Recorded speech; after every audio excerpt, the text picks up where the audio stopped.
Hello, everyone. Welcome to RPRA's Blue Box Program Wind-Up Plan Consultation Session 3.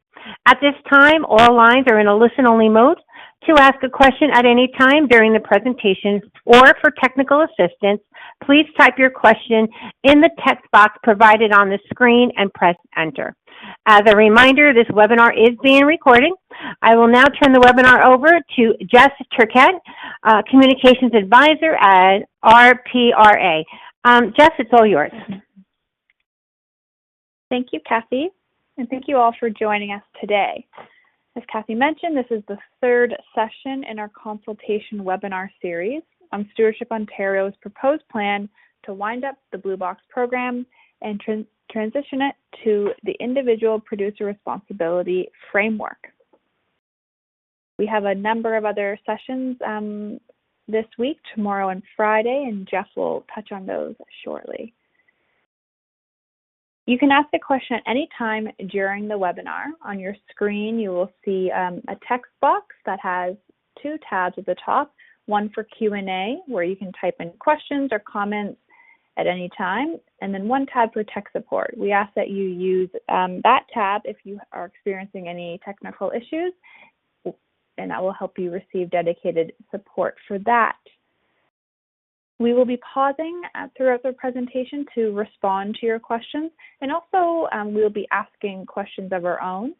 These are questions that key questions that we're looking for your feedback on, and these are similar or the same questions that you would also see in our online survey, which you can access via our website, or the last slide in this presentation will provide a link to it as well. Just one of the ways that you can provide feedback on the proposed wind-up plan. We are expecting a large number of attendees on today's session, so we will try our best to get to all of your questions, but if we can't, we will be compiling all questions and answers and posting them after the consultation sessions. We will also be posting the presentation slides and a recording of today's sessions, as we are doing with all of them. So you'll be able to find them on our consultation webpage. Both sessions 1, 2, and 3 will be on our website by this afternoon, so you can check them out there. And finally, joining me today and leading the presentation is RPRA's Director of Transition, Jeff Rathbone, and Tessa Blanderin, Manager of Programs and Planning. So I will hand it over to Jeff to start off the presentation. Okay, very good. Thanks, Jess, and welcome again to session number 3.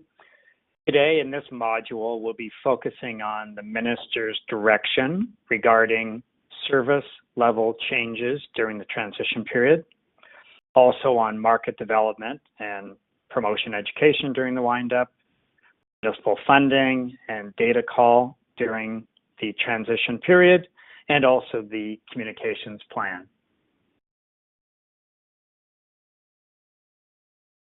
I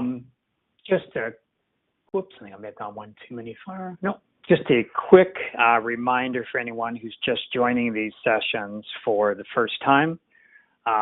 Stewardship Ontario is the IFO on behalf of stewards that supply printed paper and packaging into Ontario. And in August 2019, the minister directed that the current shared responsibility model for Blue Box be wound up and be replaced with a new individual producer responsibility framework. The timing for this transition starts with the wind-up, but the actual physical transition will occur between January 2023 and December 2025. And to guide the wind-up process, it's expected that RPRA will approve the wind-up plan that we're consulting on today, no later than December 31st of this year. So as Jess noted, we're having a number of sessions this week focusing on different elements of the plan. Again, this particular module is focusing on program performance and municipal funding, but you'll see other sessions later this week on Stewardship Ontario financials and on the Continuous Improvement Fund. And then next week, we'll have a series of discussion groups, and you can dig into these topics in much more detail. So just recapping again the purpose of the Blue Box program. Again, it's a shared responsibility program guided by the Blue Box program plan. And the purpose of the Blue Box program plan, of course, is to increase diversion of municipal Blue Box waste from disposal in an economically sustainable manner. The Blue Box program does not directly control costs that are incurred by municipalities and First Nation communities, but it does have some incentives to maximize the capture of material and to reduce cost. And also the steward fees are structured in a way that it's designed to reflect as best as possible the actual cost to manage the individual materials in the Blue Box system.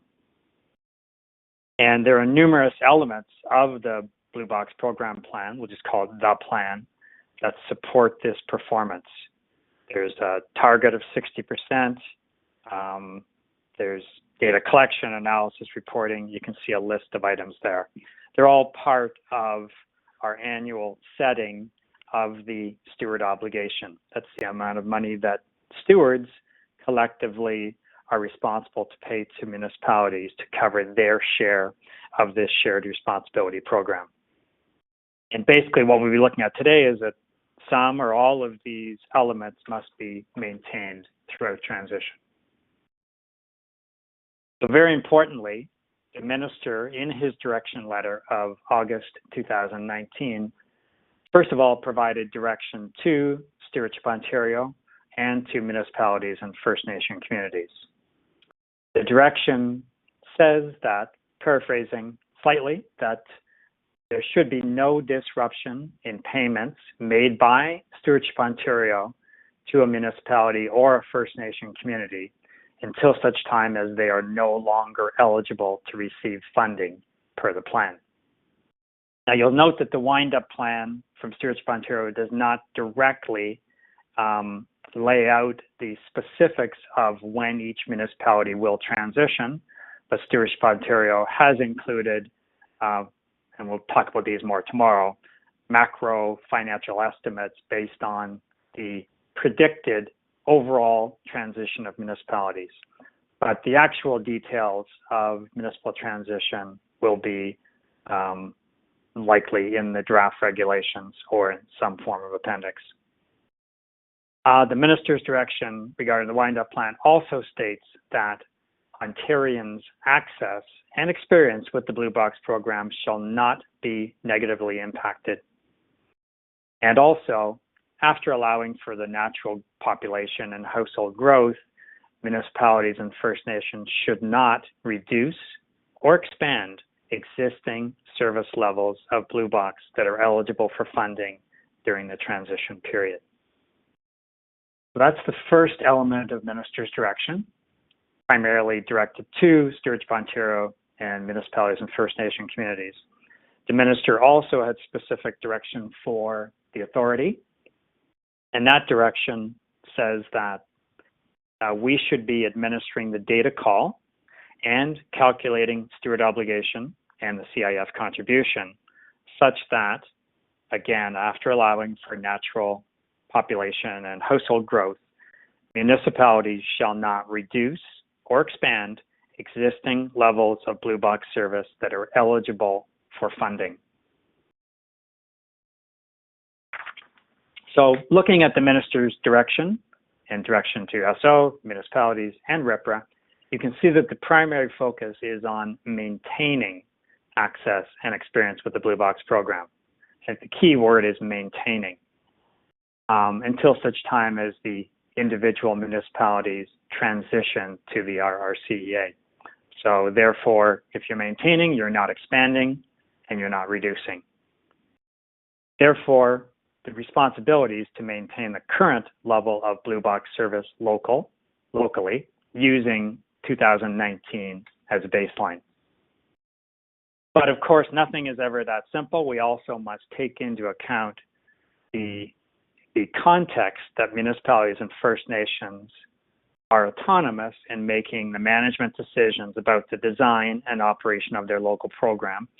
And I think we also must take into context any global trends or transition impacts on either individual programs or on the overall Blue Box program in Ontario.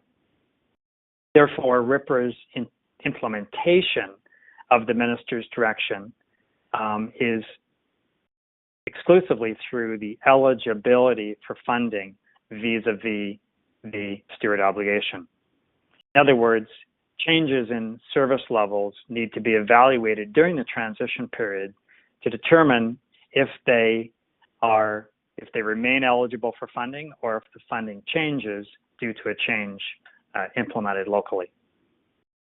I know it's confusing, but we'll get into it a little more detail in a moment. On to slide 12. So one of the things that RPRA and municipalities and Stewardship Ontario discussed and ultimately agreed on a number of months ago, that it was important to put a mechanism in place to address the Minister's direction regarding program change quickly in order to respond to potential program changes that could be occurring. We did not think it was feasible or reasonable or fair to municipalities and First Nation communities to wait until the final plan was approved, which will not be until December of this year. So the authority used the Municipal Industry Program Committee, most of you may know it as MIPC, to establish a new transition committee to work with RPRA to develop the appropriate protocol and methodology to address the Minister's direction, and to provide some criteria for local communities so that they would understand if the change they were contemplating would impact their funding locally.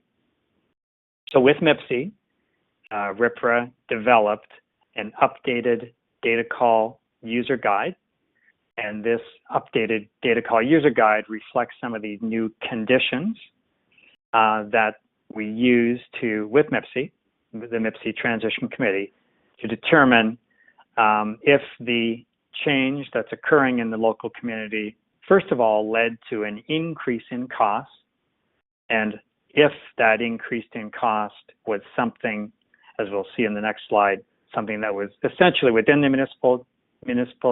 municipality's control or not. And we will use these new criteria to make a determination as to whether the change resulted in a change to the eligibility of funding. But we also recognize that we did not want to wait for the verification of data after the fact. In other words, as most municipalities know, when they're submitting for the data call, it's for the prior year. They might have made a change in the prior year and then would not know if that change would affect their funding until such time as the verification process, which could be up to a year later. So we felt it was really important to have a mechanism in place for municipalities to know if the change that they were contemplating would impact their funding. So in addition to the criteria, we developed a new process, again with the Transition MIPC Committee, to essentially have a pre-decision process such that municipalities could get an indication of whether the change they were contemplating would impact their funding. And in addition to these, looking at these individual municipal changes that are possible, we'll also be monitoring on a macro basis some of the overall changes that may be occurring, even if they're not impacting the cost of the system, but might have an impact on Ontarians' access and experience. So as I noted, the data call was updated, and we used 2019 as a baseline. So therefore, it's only changes that occur after January 1st, 2020 that could impact funding. And the types of changes that could impact funding would be, for example, a change in the type of collection, moving from single stream to multi-stream, for example, changing from bags to carts, changing collection frequency, or changing the types of materials that are collected.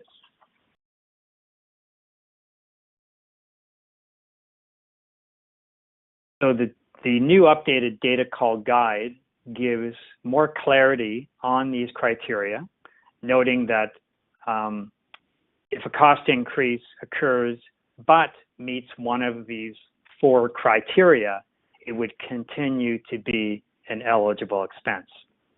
And those 4 criteria are as follows. If the cost increase is due to a change in the number of residents or number of units, as was indicated in the minister's direction, that change continues to be an eligible expense. Secondly, if the change can be shown to be a response to changing market conditions, for example, commodities, that was out of the control of the municipality, that would also continue to be an eligible expense. If the change was necessary to prevent an even larger cost increase for a municipality between January 1st, 2020 and their slated transition date, yet to be determined, if they can document that, in fact, although there was a cost increase, the cost increase would have been much larger had this change not occurred, that can also be considered an eligible expense. Or if the cost increase on an aggregated basis within that particular cost item is less than 10%, it's also considered to be an eligible expense. So we've already, as I noted, we've put this system in place already, and we've already had some requests from municipalities for this pre-examination of whether the change they're proposing would impact their funding. You can see 2 examples below. One is in green and one is in red. In case number 1, the municipality was looking at moving from bags to carts. Normally, that would not be considered an eligible expense, but it was done because of limited contractor service availability in this northern rural municipality.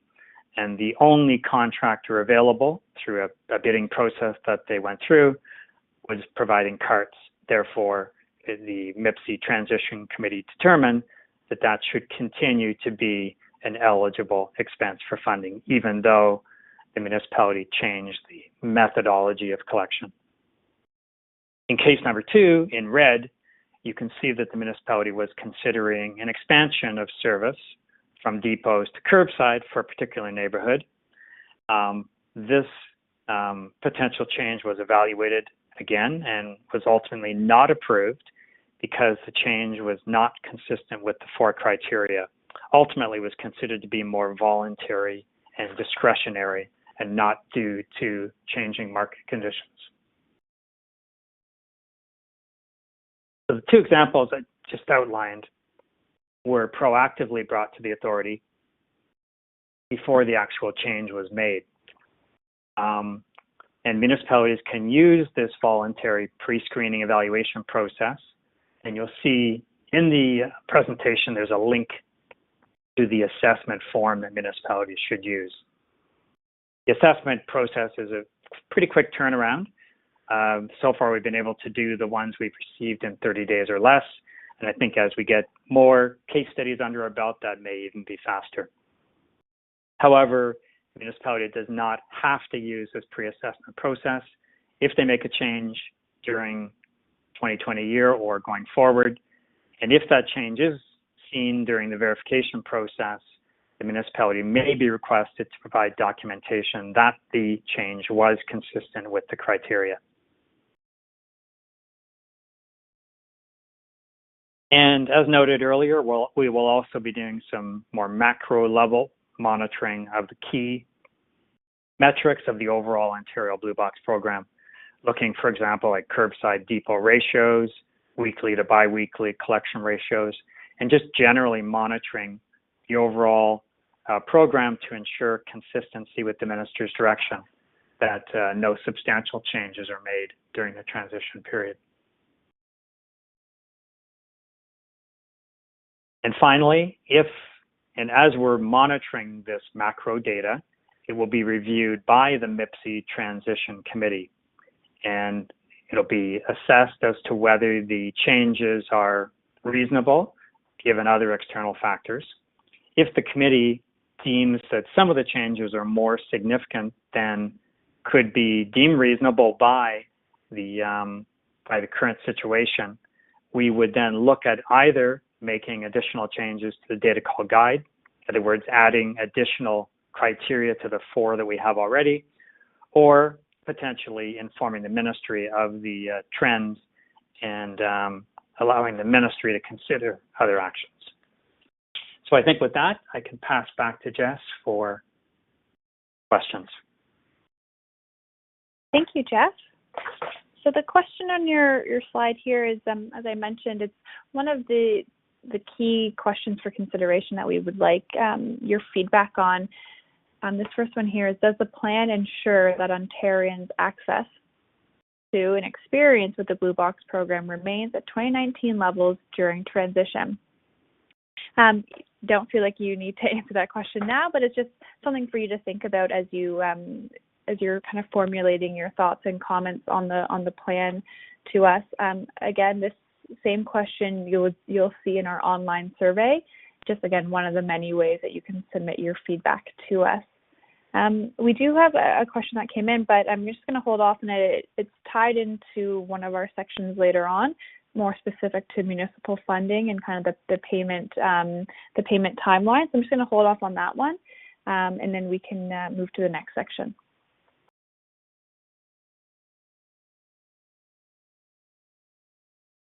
Thank you, Jeff. In the next section, we will move on to other elements of the plan that relate to performance, and that includes market development and promotion and education. In its plan, SO recommends not to engage in any new initiatives relating to market development. And it brings forward 3 points why. The first one is there are actually no active market initiatives ongoing at this time. And initiating new activities will come with a certain amount of financial risk and also take time to yield results. So for that reason, SO is not at this point proposing any initiatives, but instead proposes to reimburse the stewards through their 2021 fees and basically have the funds ceasing to exist. The funds in question relate to glass and plastics. More details on the fund reimbursement will be discussed in session 4 tomorrow. Also, related to these market development initiatives, SO is proposing to compile an inventory of all intellectual property associated with it to transfer to RPRA by the end of next year. On the other hand, on the promotion and education side, SO's plan is more going towards business as usual. As is currently the case, the P&E initiatives will focus on common issues informed by things like waste audits, recommendations from communities participating in the program, and the potential for repurposing past campaigns, with an associated budget of $400,000 per year. Such initiatives include, for example, advertising campaigns through either billboards or transit posters, in newspapers or magazines and flyers, through radio or digital means, also including experiential marketing, so that is more events, social media, recycling tips and reminders through social media, even contests, or via the website, so educational pages, etc.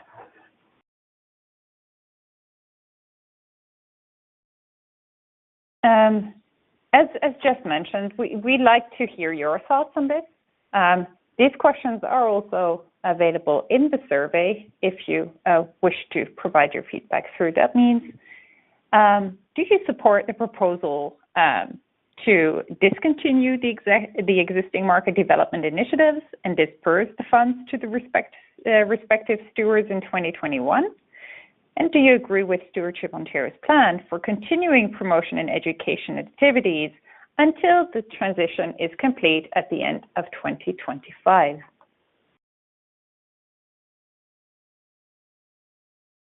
Thanks, Tessa.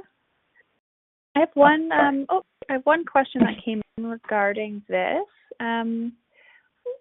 Regarding promotion and education activities, would this include classroom or youth education engagement activities?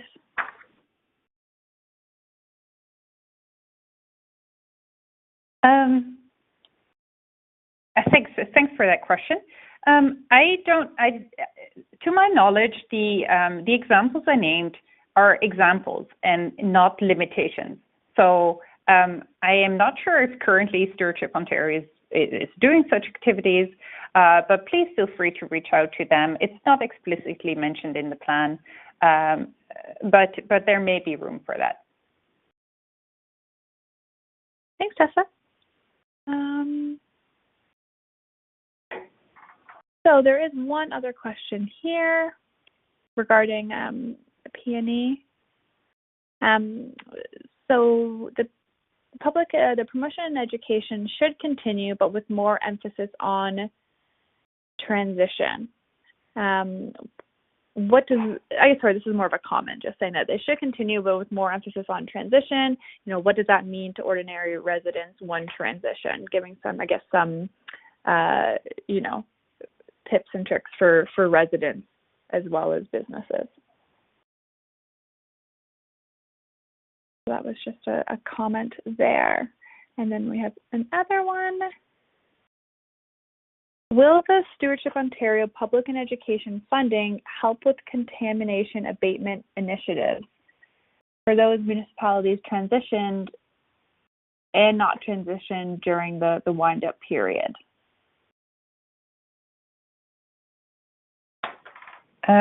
I think that contamination is typically an issue that is common across the province, regardless of the type of program or community you are serving.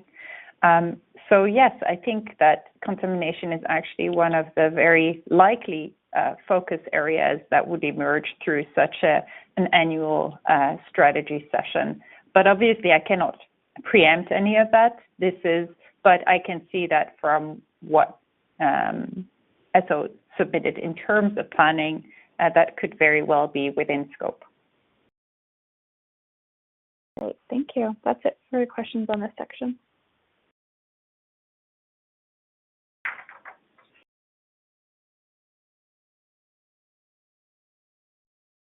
Okay.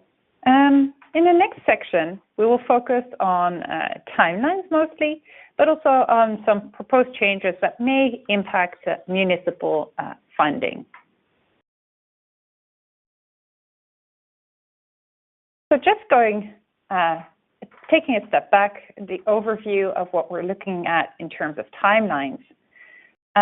So while the full wind-up period spans the period from 2021, so as soon as the RPRA board would approve the plan, that's when the plan starts to come into effect until such time as that Stewardship Ontario winds up somewhere in 2026. Obviously, there's different phases in that full period. For 2021 and 2022, really the program would look much like the program that we know today under ESO's proposal. The 2023 until 2025 years will be the real transition years, and Jeff already mentioned that. And what does that mean? That means that a portion of the municipalities and First Nations communities is going to be exiting the ESO program each year. So a portion will leave and transition in 2023. a portion in 2024, and the full transition will be completed by the end of 2025. This means that in the 2023 to 2025 years,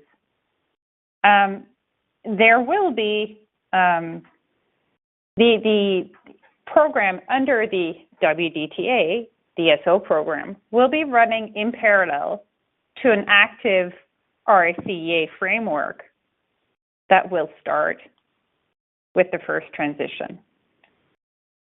So 2023 to 2025 is going to be in parallel WDTA and RPRA. What this means for municipalities, they will have at some point know their transition dates. At this point in time, these are not known, as these will result from the regulation that is being drafted and developed by the ministry. And the timeline will be different for each community.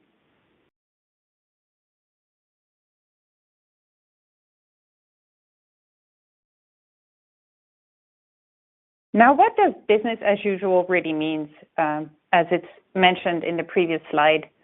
Let's take as an example 2022. So for the 2022 payments are informed by 2020 data that is submitted into the data call in the 2021 data call cycle. In February 2021, the data call will be open for submissions. Municipalities and First Nations communities will have 2.5 months to submit their data. This data will be verified in May and June by RPRA, and subsequently the RPRA board will set the 2022 steward obligation. This will inform the 2022 AMFAM that will be published in the fall.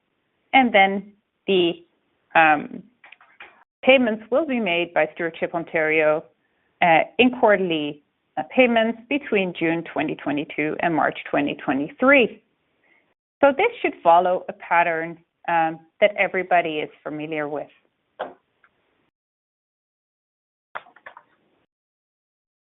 Now, this will look a little bit differently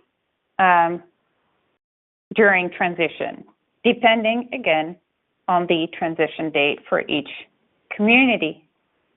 So take as an example a community transitioning at the end of 2023.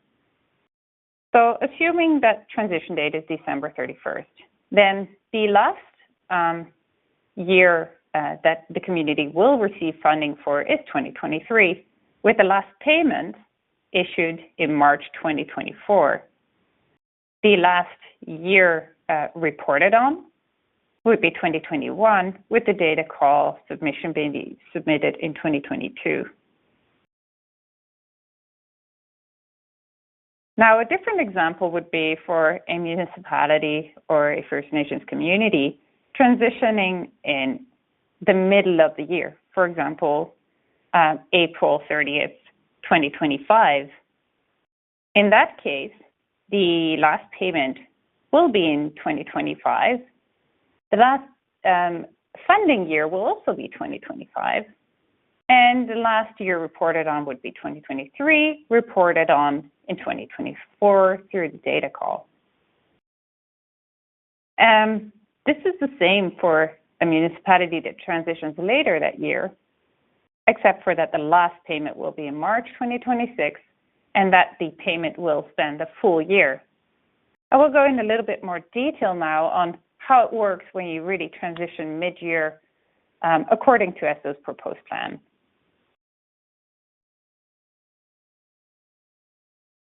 So again, currently we do not know when municipalities will transition. If there is a mid-year transition, the payments will be prorated based on the amount of days that they are part of the Blue Box program.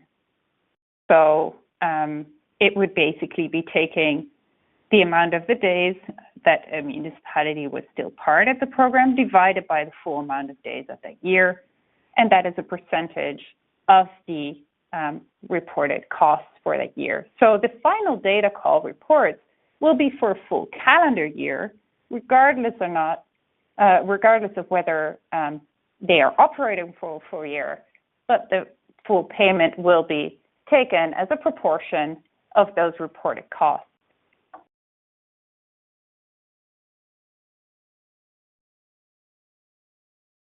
Now, some of you may wonder, missing a couple of elements that are not within scope of the Stewardship Ontario wind-up plan. This includes the steward obligation methodology, the municipal funding allocation model, or MFM, the in-kind program wind-up, and any changes to data call reporting deadlines, such as final dates for adjustments that will have to be amended, as it currently is, over 2 years. Now, RPRA is responsible for these processes, and any adjustments to these processes will be informed by any draft or final regulations. And of course, stakeholders and stakeholder representatives will be engaged in determining which adjustments are necessary to align with the Minister's direction.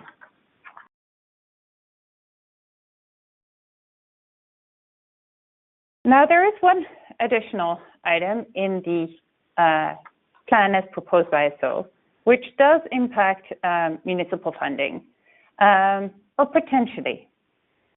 SO is not proposing any changes to the in-kind program. However, it is proposing a change to steward fee setting methodology. This methodology results in a shift in funding load from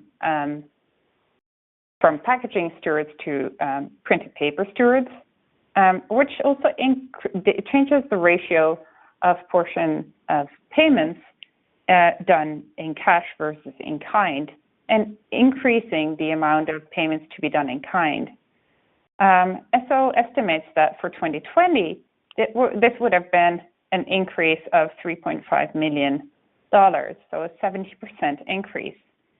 Although SO is expecting that this impact will be reduced in future years, including 2021, due to declining printed paper supply tonnage.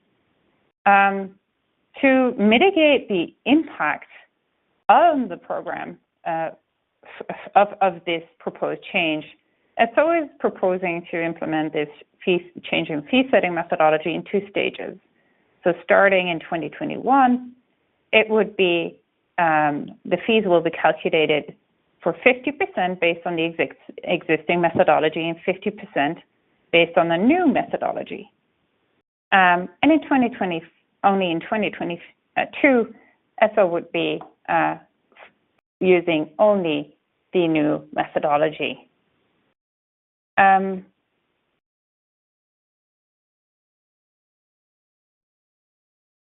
Any questions on that? We would like to hear from you if these proposed timelines for reporting adjustments and payments align with your organization's operations. Thank you, Tessa. I have seen a couple comments come in with people having issues with having lost the signal or the feed. Please just try refreshing your screen as an interim solution. Otherwise, our support person will be looking into that for you. But sometimes just a refresh of the web page can help with that.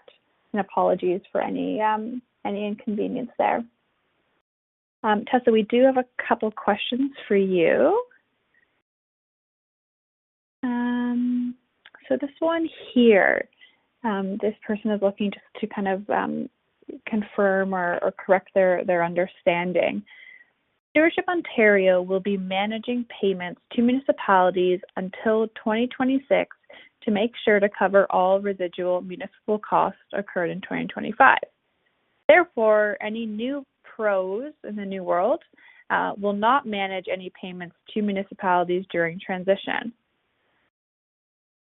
Second part of that is CSSA will continue to manage payment to the municipalities and recovery from stewards until December 31st, 2025. This includes CSSA doing audits and collecting fees up until the end of 2025. Stewards would not be doing any payments, making any payments to a new pro or service provider until 2026. Can you confirm or correct any of those assumptions, Tessa? Yeah. Sure. Thank you so much for that question. I think it's a really important one because this is really where the Blue Box program is very different from all the other programs that we've seen transitioning before, in that the RCA operations and the WDTA operations, being the operations under the current plan, managed by SO as an industry funding organization, are going to exist in parallel to the system that is going to be created under the RCA, which includes pros. It's going to exist in parallel, being a portion of the province will be managed under the SO program, while another portion of the province will be managed under the RCA by pros. For stewards, that would mean that they are going to be in parallel paying into two different systems. For municipalities, it will entirely depend on whether they are going to be remaining involved under the RCEA, and that is something that I cannot comment on, and that is also not within the scope of the SO plan. Does that answer the question, do you think, Jeff? Yes, I think so. Just to be, sorry, I thought you were saying Jeff. Just to be crystal clear, there'll be no payments from pros to municipalities, as Tessa noted. So the questioner asked if they were correct in that assumption, and yes, you are correct. Pros will not be managing any payments to municipalities during the transition. Any payments to municipalities will be made by Stewardship Ontario. Just a slight correction, it's not CSSA, but it'll be Stewardship Ontario that will make these payments. But as Tessa noted, we'll actually have a parallel system occurring from a steward or producer standpoint, where stewards will be continuing to pay into Stewardship Ontario to fund their share of those municipalities that remain in the shared responsibility program, and then separately, after we see the regulations, determining how they wish to discharge their obligations under the new Blue Box regulation, how they wish to hire service providers to ensure that they're meeting their requirements under the regulation. So there will be this 3-year period where there will be payments from either stewards. You're a steward if you're in the shared program, you're a producer in the new program. Perfect, thank you. This is a question for Jeff. It's something you covered in the earlier slides. This person is just looking for some kind of understanding of the bigger picture. So my municipality currently has curbside pickup for residents. After the transition, does this mean there will no longer be curbside pickup for residents? Is the expectation that residents would have to drop off recyclables or use mail-in programs? So I think we need to see the final Blue Box regulations, but I think we can all be confident that curbside service will continue under the new IPR program, certainly in a large city like Windsor. Really, the major change in this program will be who is responsible for the program. And again, we're moving from a shared responsibility model where municipalities and stewards share the financing and the operational responsibilities of the program, to a new program, new regime, where producers will be 100% responsible for the cost and for arranging service. Now, the producers, either collectively through a pro or individually, can either hire private contractors or will certainly have the flexibility to hire municipal services as well. But as Tessa noted, that will be up to the local situation. But I think we can all be rest assured that we will see a continuation of curbside blue box service. Thanks, Jeff. A question here for Tessa. This is regarding the, I know we just briefly touched on it, but the proposed changes to the steward fee setting methodology. The question is, what is the rationale for changing the fee methodology so close to transition? Yeah, I think there's quite a broad answer that SO gives in their plan. That will be discussed in detail tomorrow. A couple of elements of those relate to difficulties with the existing fee setting methodology and access to facilities to get data that they need to execute on that. Great, thank you. I think that's, we have a couple of more questions that we can cover at the end, but Tessa, if you want to finish off with the last section, we can do that now. Okay. So the last section is relating to Stewardship Ontario's communications plan. In their plan, they lay out a number of objectives. They aim at providing very clear, timely, and transparent information to affected stakeholders, fostering a two-way communication. So it's really around providing the opportunity both for everybody to be well informed through having access to all resources and materials necessary, and being very reachable for any questions or comments. Stewardship Ontario also highlights that they remain unbiased and support fair treatment of all stakeholders. So there's two ways in which two channels, sets of channels that SO brings forward. In terms of being able to reach out to stakeholders, SO leverages their existing channels of websites, emails, webinars, one-on-one meetings, and phone calls. They have a quarterly steward newsletter that will continue throughout the transition. They continue the P&E initiatives and all the social media engagements with the general public.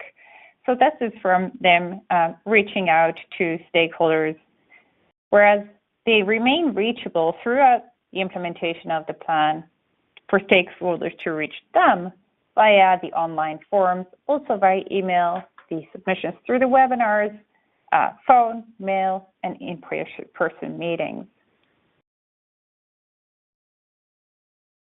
Now, in their plan, there's a couple of other elements as well. They provide a detailed consultation report summarizing feedback they received during their consultation on the wind-up plan. And the wind-up plan also contains a detailed plan for timing of all communications events throughout the wind-up period. In both in their own consultation and in their plan, SO emphasizes that they see consultation not as a single event in time, especially given the length of this wind-up period, but they see it as an ongoing activity throughout the entire transition.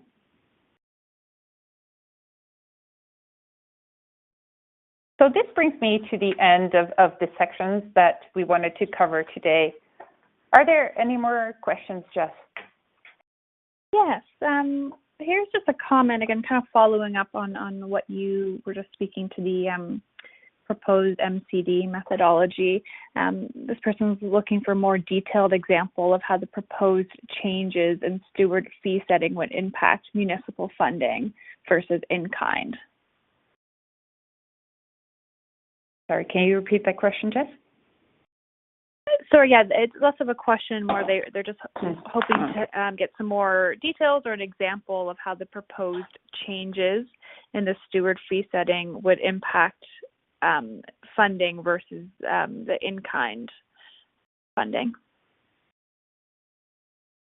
Okay, so I'm not sure if it's really needing specific examples, but if the fee setting methodology results in fees for printed paper stewards to increase with respect to other stewards, then automatically, and printed paper stewards, if they are members of the Canadian Newspapers Association or the Ontario Communities Newspapers Association, they do not have to pay in cash, but they pay in kind through their advertising. That means that more of the steward obligation is going to be paid in kind through advertising.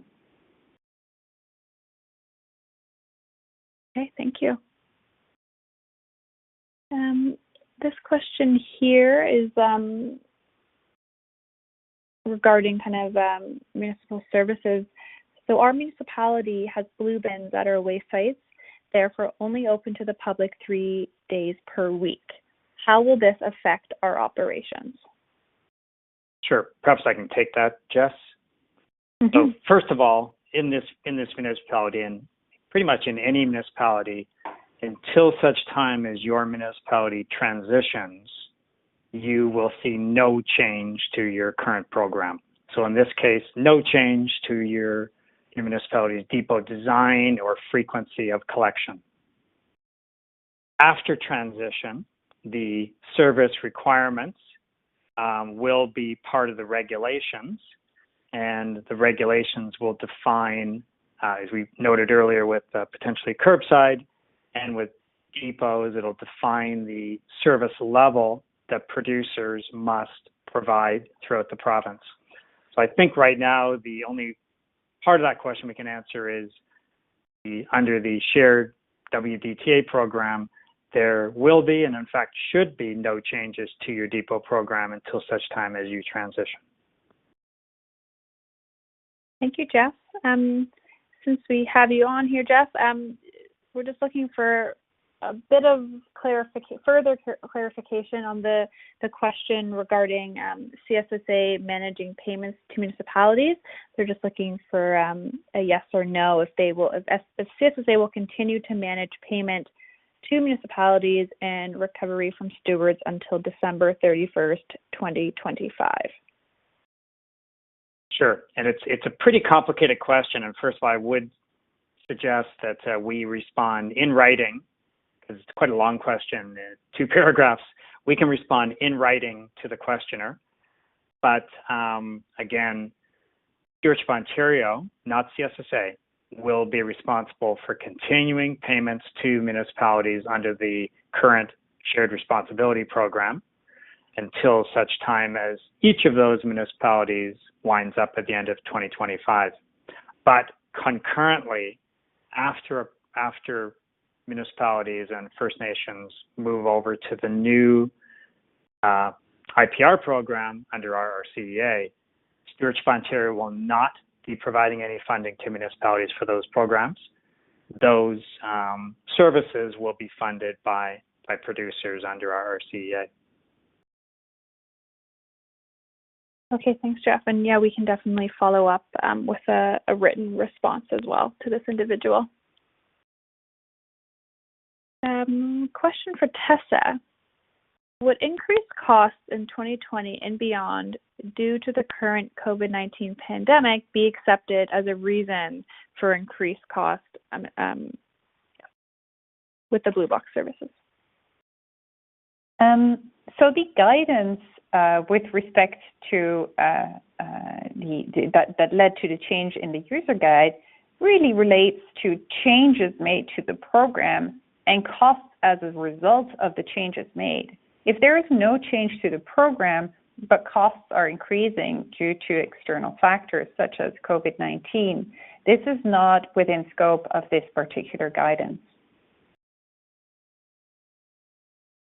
Okay, thank you. A question here about kind of the new world. Our company is an online business with products sent to customers across Ontario. Would our transition be based on our local municipality status?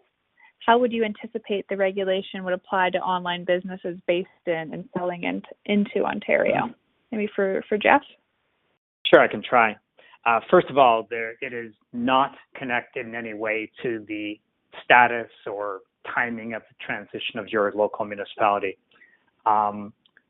Producers in Ontario will begin to be responsible under the RRCEA starting in 2023.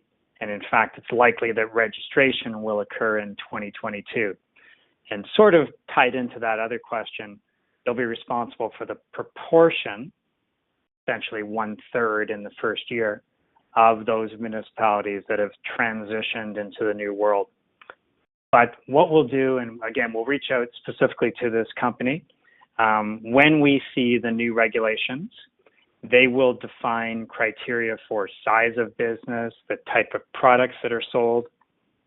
And first step will be to determine if your business is in fact required to, if it's covered by the regulation, or whether you're exempt due to your size or the type of product. So we'll start with that, but just to be clear, your producer responsibility is not connected to the geographic location of your municipality. Thank you, Jeff. We have a comment here that I just thought we could share regarding market development. RPRA should require SO to consult with plastic packaging stewards on opportunities to spend remaining market development funds on increased recycled content and report back to our RPRA on those opportunities before returning the funds to stewards. Just a comment. I don't know if Tessa or Jeff has anything to add to that. I think we thank the individual for this comment, and it'll be considered with other comments we receive as RPRA considers approval of the overall SO wind-up plan. And I don't think I mentioned specifically, but as RPRA considers approval of the wind-up plan, we also have the ability to put conditions on the plan. In other words, to amend the plan with specific other requirements. So this is the type of thing that we would consider as we go to our board with a recommendation. Thanks, Jeff. So we're just about out of time, and there's no questions at the moment. I'll just take us to our last slide here, with which outlines the next steps. So as mentioned several times, this presentation deck and a recording will be posted to our consultation webpage. By the end of today, there will be sessions 1, 2, and 3.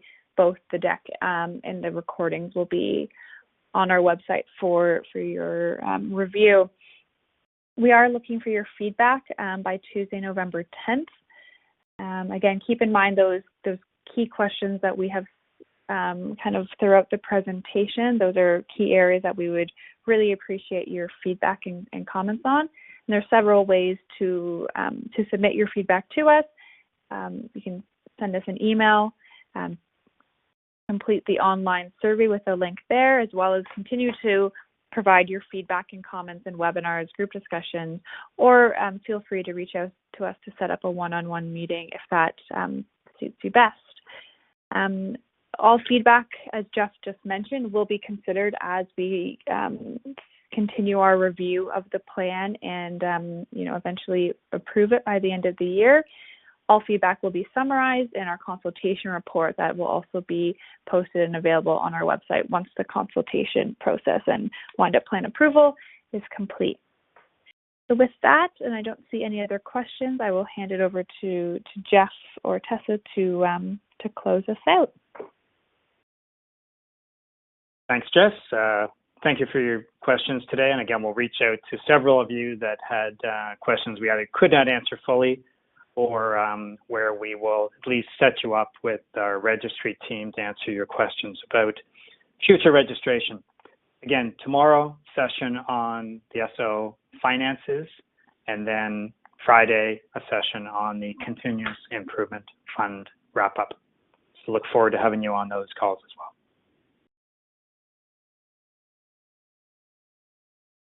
All right, well, thank you everyone for attending. That concludes this session. Have a wonderful day.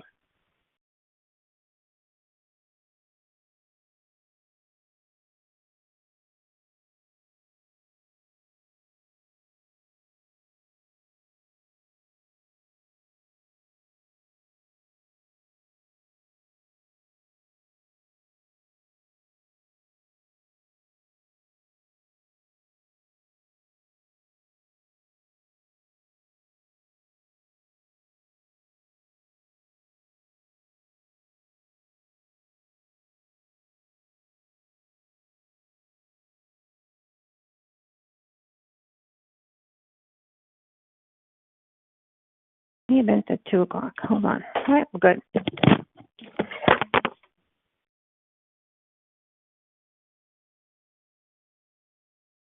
On here.